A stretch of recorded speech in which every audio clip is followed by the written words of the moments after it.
Alright, Nick, can you get a mic check? Hi, I'm Nicky. Welcome to Alpha. Life is busy. Every day we ask so many questions. What should I wear? What's the weather going to be like? What's happening today? How am I going to fit everything in? But then there are those bigger questions.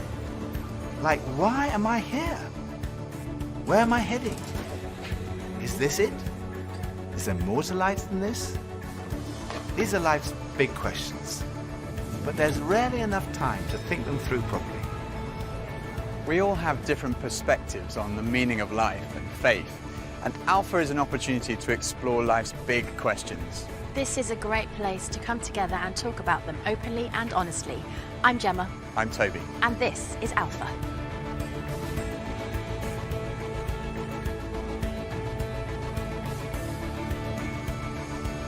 I go on Google. I definitely Google. I go on Wikipedia. Internet. I scroll through all the different answers, and then I try and combine it, and then make my own kind of like cornerstone. Or smart friends. I don't ask big life questions. It's too hard to answer. Google or my grandmother. I meditate or I read. When I have a big life questions, I probably go to my family. I haven't really had any mess with what they said. It's my mom or my dad, basically. My mom and my dad, maybe my grand. I get most of my answers from the library in any section there because I don't really trust the people that I'm around. The key is always to yourself. You got to figure some things out for yourself. If I'm confused, I go to him first. And he confuses me more. But when it's something more personal, I try to find it within myself first. Friends of mine told me that the first night they came to Alpha, they sat in their car for half an hour waiting and watching people going in. And eventually when they'd seen enough normal looking people going in, they thought they'd give it a try. And one thing that might be going through your mind is, am I going to be the only one there who doesn't believe all this stuff, who's not a Christian, that doesn't go to church? Well, if that's you, then you're in the right place. Alpha is designed for people who wouldn't call themselves Christians or who are not regular churchgoers.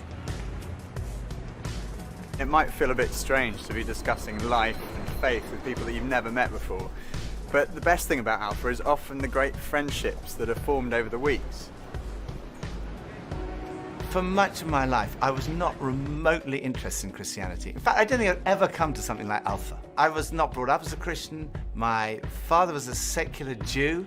He was an agnostic, and my mother didn't go to church, and I had no interest at all in Christianity. First of all, I just thought it was so boring. Everything to me about church, Christianity, religion was just dull and dreary. And it kind of made me feel a little bit guilty. I didn't know why, but I just didn't want to have anything to do with it. And I also thought it was untrue. I thought I'd sort of thought it through, and I'd come up with these intellectual objections, and I called myself, very pretentiously, I called myself a logical determinist. And I quite enjoyed arguing with people who called themselves Christians. And at university, I had a bit of a reputation for being an argumentative atheist. And I also thought it was irrelevant to my life. I couldn't see how someone who'd lived 2,000 years ago, 2,000 miles away, could have any relevance to my life today. It just seemed outdated and irrelevant.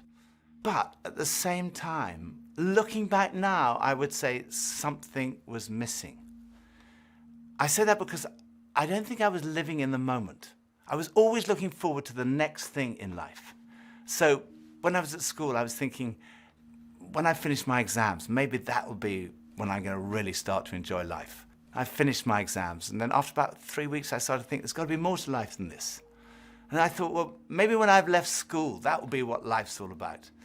And then I left school, and after about 3 weeks, I started to think, there's got to be more to life than this. I thought, well, maybe the answer is to get a girlfriend. And somehow, I don't know how I managed it, but I managed to find a girlfriend. Again, after about 3 weeks, I started to think, there's got to be more to life than this. And basically, there was something missing. I was longing for more. The actor Jim Carrey once said, "I wish everyone could get rich and famous and have everything they've ever dreamed of, so they would know that's not the answer." Some people dream of having their name in lights, of fame and fortune. Some people dream of finding happiness through relationships, careers, money, whatever it may be. But Do you ever get that niggly feeling that, as good as those things are, there must be more to life? Yeah, all too often life just doesn't turn out the way we think it should. And even when it does and we achieve our wildest dreams, it's somehow never quite enough. It just doesn't satisfy. It's like there's something missing. The comedian and actor Russell Brand said, "Drugs and alcohol are not my problem. Reality is my problem. Drugs and alcohol are my solution to fill up a hole inside me." And Jesus said, "I am the bread of life." In other words, I'm the one who fulfills the longing that's deep inside every human heart. Jesus claimed to be the one person who can satisfy that spiritual hunger. Freddie Mercury, the lead singer of the rock group Queen, had amassed a huge fortune and attracted millions of fans.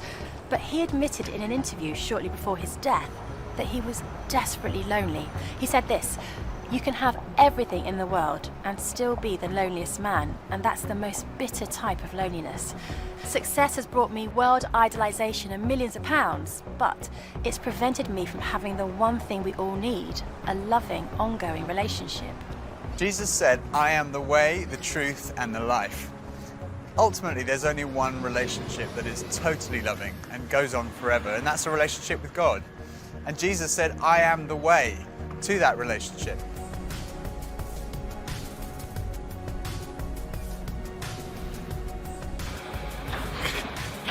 Maybe money? What makes me happy? Music. Music, ice cream, and cheese. Sleep makes me happy. Going to the gym, seeing my friends, going to the pub, playing football. Dogs. Alcohol. Women. Pretty much. The idea of life in general makes me happy. Clothes. Women. What's life in this? That's a really good question. I don't know, I can't tell you. I think we're supposed to learn a couple of things. There's nothing more. I'm still figuring that out, to be honest. No. Let's live in the moment. Absolutely. I strongly believe that there's more to life than this. No idea. Sorry. When I was about 17, I was sitting having a burger with two friends, and we were looking out the window and commenting on a few of the stores across the street, and I suddenly realized that I couldn't read any of the signs, even if I squinted. So I asked if I could borrow one of my friend's pair of glasses, and as soon as I put them on, I realized I could see everything, like colors, shapes, words. I was amazed at how everything was so clear. And I could see before, but now I could really see. And to me, that's the best way to describe the difference that Jesus makes. Jesus is the lens through which we see God. And he's also the lens by which we see the world in a totally different way. Jesus said, "I am the truth." Some people's response to a Christian might be, well, it's great for you, you found meaning and purpose in your life, but it's not for me. But when you think about it, that's not actually a logical position, because if Christianity is true, it's of vital importance to every one of us. And if it's not true, it's not great for us, because it means we're deluded. C.S. Lewis was one of the great intellectual giants of the 20th century, probably best known as the author of the Chronicles of Narnia.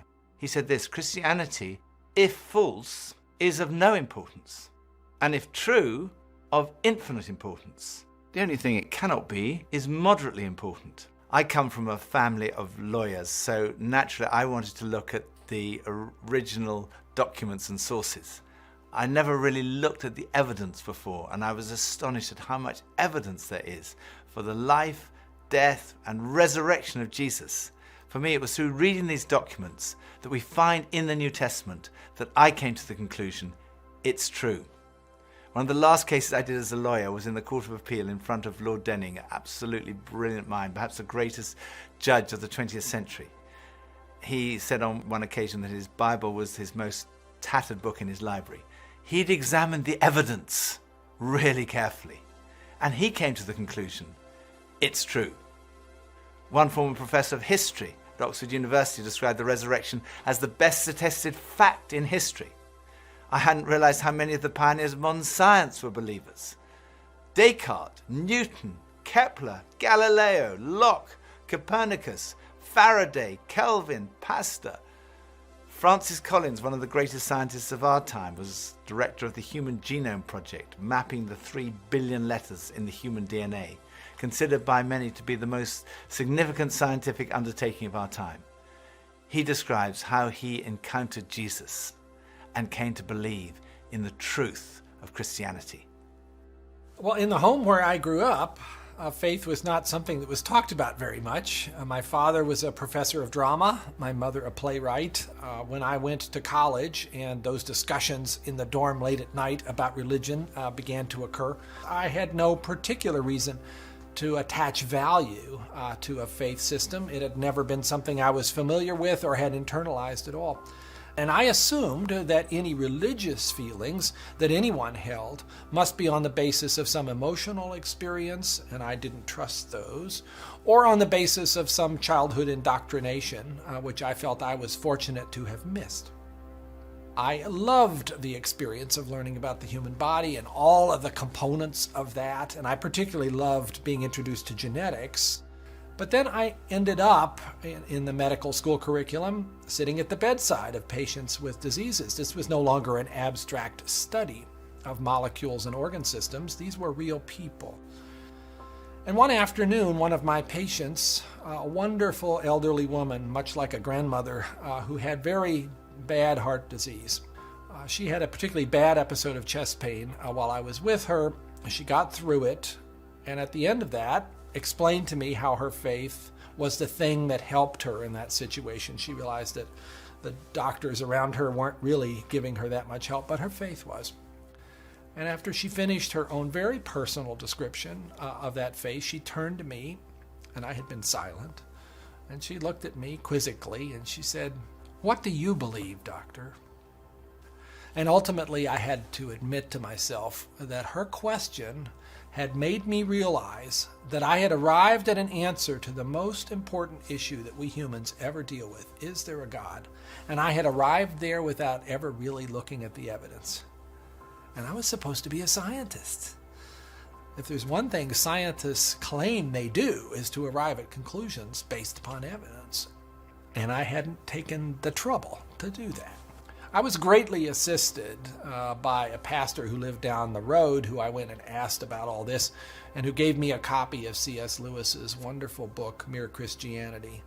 Because here was an Oxford scholar, a prodigiously developed intellect, who had traveled the same path. Within those pages, I realized for the first time that one can come to belief on a rational basis, and that in fact, given the many pointers that one sees around oneself in terms of the universe and it having a beginning, and its fine-tuning in terms of the way in which all those constants that determine the behavior of matter and energy seem to have been set just in a certain very precise range to make life possible.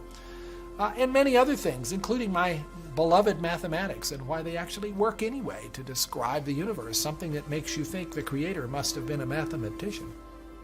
That brought me then to the person of Jesus Christ as a person who was historically extremely well documented. That was news to me. I thought Christ was as much myth as history, and I realized after reading more about it, this was a historical figure upon which we have a great deal of evidence for his existence and his teachings, and even his rising from the dead in a literal way. That day at my patient's bedside started a journey for me. A journey that I was reluctant to begin, but I felt I needed to. A journey that I thought would result in strengthening my atheism, but to my surprise, resulted in my conversion. There's a difference between knowing facts about someone and really knowing them personally. Now, I've known my husband Phil for 3 years now, but suppose if before we met, I found him on a website called The Amazing Man. Now, there's no doubt I would have looked at him and thought, okay, I'm intrigued. But what if each page was dedicated to his amazing abilities, his sparkling personality, his tender heart, his extraordinary intelligence, and his cooking abilities? Well, I would think, wow, he does sound like an amazing person. But that's head knowledge. But I also have the privilege of being married to him, and I know that he's an amazing person, which is knowledge that comes from experience of a relationship, and that's heart knowledge.